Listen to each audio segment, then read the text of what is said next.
Hey, it's Anya and Sophia here today on All Men Are Trash. Today we're going to be talking about women's inequality in the workforce. So first, the wage gap. It exists and it's a horrible problem for women all over the world who are in the workforce. Nobody can quite pinpoint the exact reason why, bouncing back ideas between each other. The government currently does nothing about it. They have passed the Equal Pay Act, but that doesn't affect the wage gap. It doesn't fix anything because the wage gap doesn't really have a reason behind it, and the Equal Pay Act only prosecutes bosses who discriminate because of a reason. Another bill that was introduced that does solve the wage gap is the Paycheck Fairness Act, introduced by a female senator. However, it was never passed. It died in the 113th Senate. Unfortunately, only 23% of government officials are women. So bills like these have a smaller chance of passing if they are not in favor of the voting majority.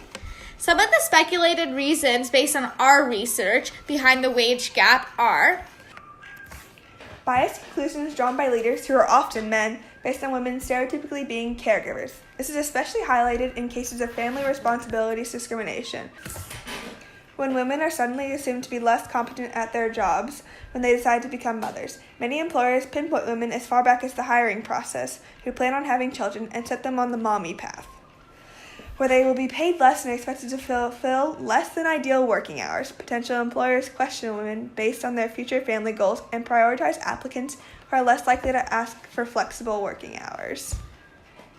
Another reason is just outright gender bias. Women are thought of as the weaker sex and are given less important jobs. Men claim to have drawn this conclusion from the fact that women are more inclined to prioritize family over work, for example, like taking lower paying jobs to stay with their families. However, we believe this is just men in authority trying to justify their behavior.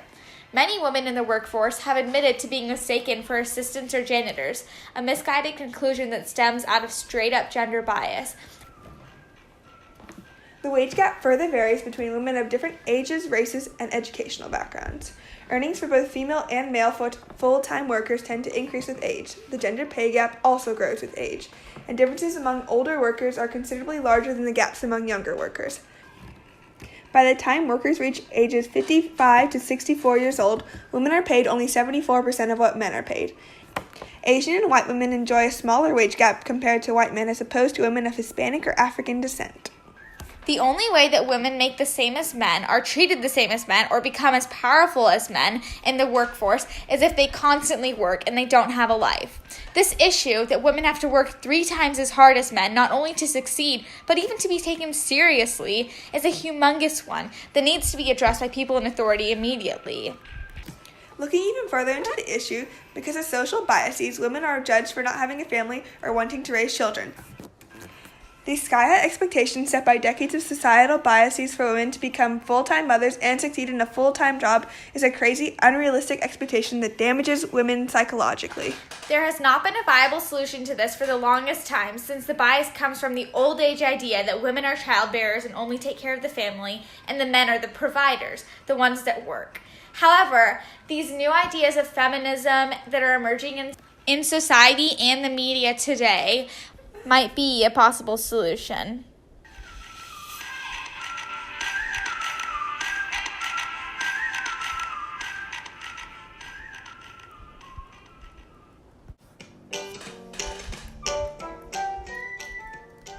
Hey, it's Sophia and Anya today on All Men Are Trash. We talked about the causes of the wage gap last time, but this segment is all about the effects of the wage gap. First, a quick recap of what the wage gap actually is. On average, women are paid 80% of what men are paid. Obviously, this varies depending on the type of job, the education level, and other factors. However, the wage gap is still something that we need to solve. The way we can do this is by exploring it further. Through our research, we discovered that education actually doesn't affect the wage gap in the way you'd think it would. A higher level of education between men and women in the same field actually negatively impacts women in some cases. For example, a woman with a doctorate in some fields can make as much as a man with a bachelor's degree. This fact is appalling since women have to put in double the time in education just in order to make as much as a man who put in half the time. Another shocking fact is the more elite the school that a man or a woman went to, the larger the wage gap between men and women in the same field. This led us to believe that education doesn't dent the wage gap. In accumulation with the wage gap and the necessity of higher levels of education, women accumulate more debt and take longer to pay it back. To add on to this double standard, in 1994, California did a study called From Cradle to Crane, analyzing the cost of women's products as compared to men's products.